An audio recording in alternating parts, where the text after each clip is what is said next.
Intenția, sufletul acțiunii spirituale.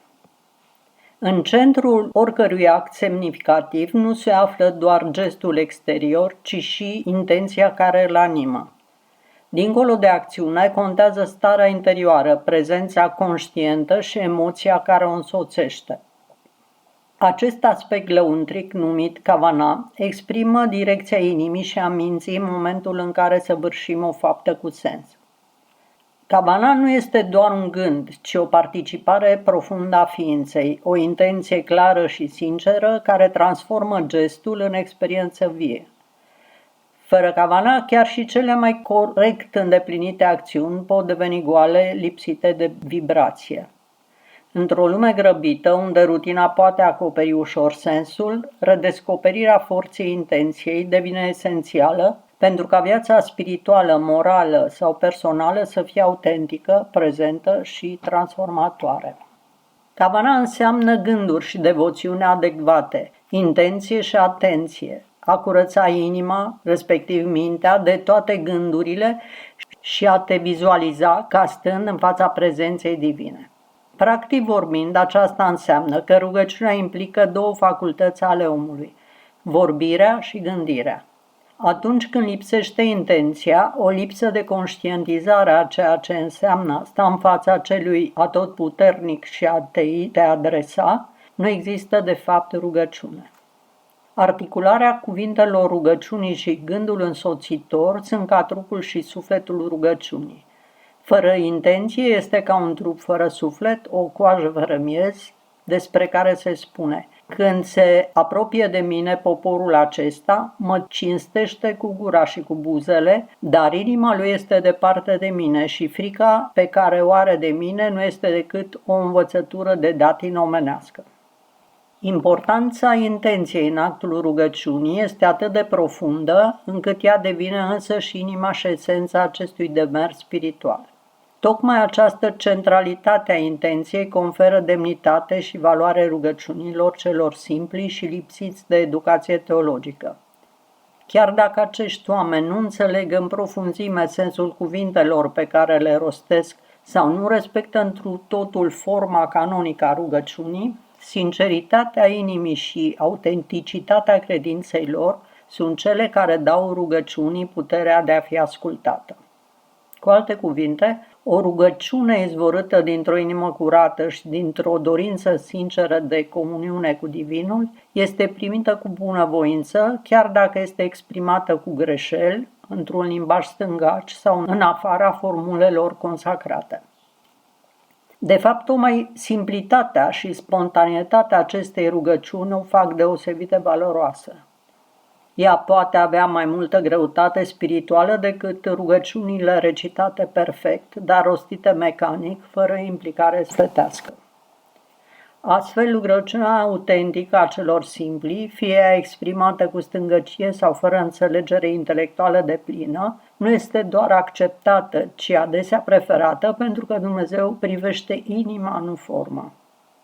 Chiar dacă intenția rămâne esența profundă a rugăciunii, sufletul e viu și autentic, aceasta nu înseamnă că rugăciunea ar trebui redusă doar la o reflexie interioară sau la un simplu exercițiu mental. Ori de câte ori este posibil, intenția trebuie să fie însoțită de exprimare verbală, să prindă formă prin cuvinte rostite. Rostirea rugăciunii nu este un gest superficial, ci o manifestare firească și necesară a gândirii, căci vorbirea este trăsătura care definește omul, puntea prin care spiritul devine vizibil în lume. Exprimarea verbală a rugăciunii nu doar că exteriorizează ceea ce se petrece în tăcerea inimii, ci are și o funcție spirituală profundă.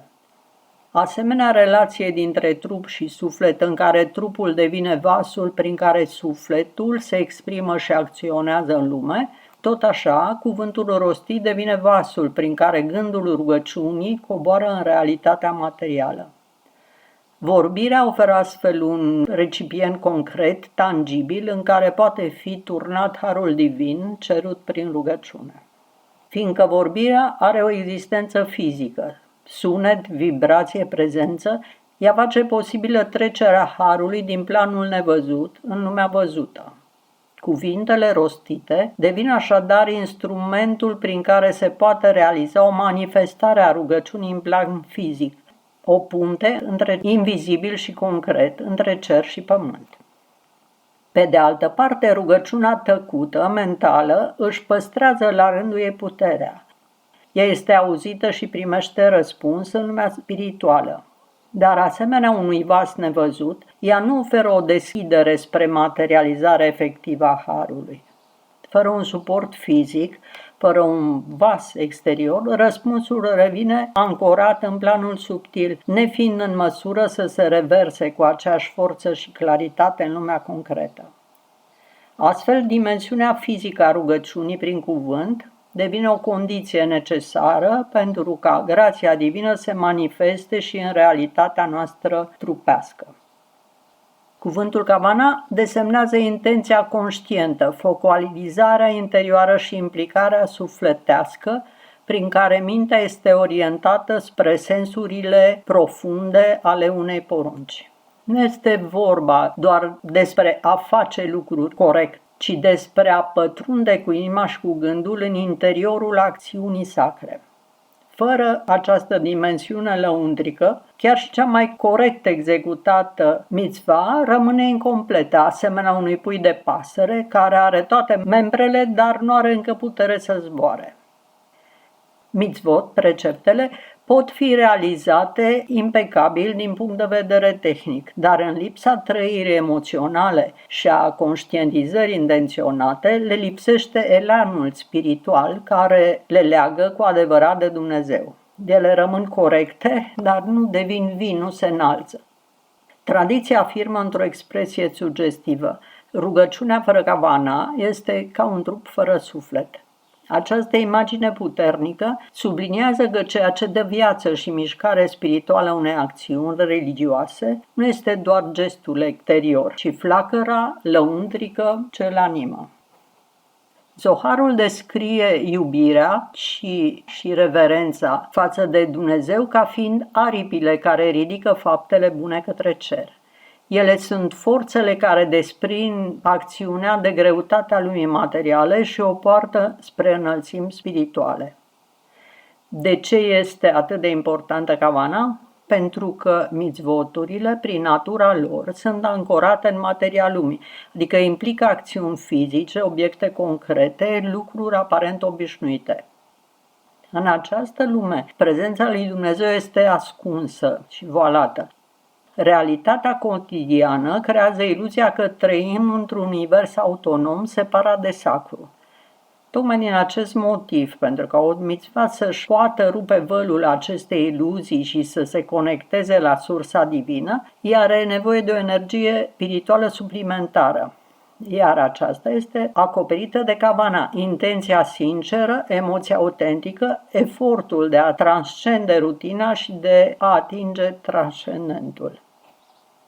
Totuși, nu intenția emoțională este scopul final, ea este doar scânteia care aprinde dorința de comuniune cu Dumnezeu.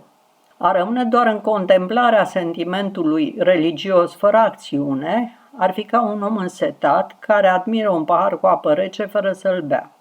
Emoția trebuie să conducă spre împlinirea concretă, spre acțiune în acord cu voința liberă, studiul Torei și respectarea poruncilor sale.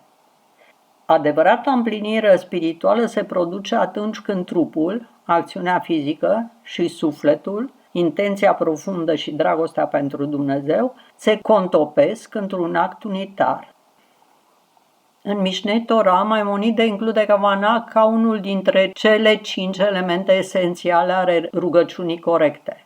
Celelalte sunt mâinile curate, un corp acoperit, un spațiu curat și îndepărtarea distragerilor.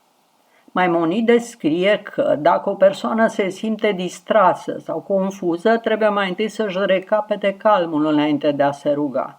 Dacă este obosită de o călătorie, nu ar trebui să recite rugăciuni până când mintea nu este calmă. Kavana necesită atât libertate de gânduri și distrageri străine, cât și conștientizarea faptului că stă în fața prezenței divine. Maimonide sfătuiește să se stea puțin înainte de a începe rugăciunile, citând practica celor pioși de a medita timp de o oră, atât înainte cât și după rugăciune. Kabala afirmă că întreaga creație este un sistem de vase și lumini, iar omul joacă un rol activ în această ecuație.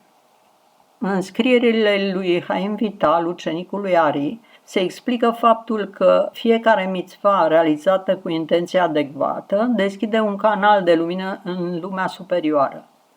Lipsa kavana închide acest canal, lăsând mitzvah să rămână jos, în tărâmul fizic. Isaac Luria, Ariei, dezvoltă un sistem întreg de kavanot, de intenții mistice, menite să reconfigureze energiile cosmice și să realizeze unificări ale numelor divine. Prin kavana, sufletul se leagă de lumile superioare, iar energia mitzvei urcă din lumea acțiunii. Îndeplinirea preceptelor este un avantaj pentru stratul sufletului numit nefesh, care vine din lumea Asia. Ocuparea cu Tora în domeniul vorbirii, dar fără kavana, este un avantaj pentru ruach, care vine din lumea Yetzira. Dar cineva care îndeplinește un precept sau care este ocupat cu Tora, cu kavana, rectifică lumea Beria, care este stratul sufletului Neshama. Suflarea de viață, Neshama, este dată omului ca un dar temporar, care să-l poată sluji pe Dumnezeu în timpul vieții sale pământești. Talmudul ridică o întrebare esențială. Oare poruncile au nevoie de intenție? Deși unii înțelepți talmudici susțin că o mitzvah este validă chiar și atunci când este îndeplinită fără intenție explicită, tradiția mistică adaugă o nuanță profundă. Da, este validă, dar nu se înalță. Nu ajunge la sursa divină, nu transcende simpla acțiune fizică. Această idee este formulată cu forță în Nefesh HaHaim, care se afirmă: o mitzvah fără kavana este ca un trup inert, lipsit de duh, fără puterea de a se înălța.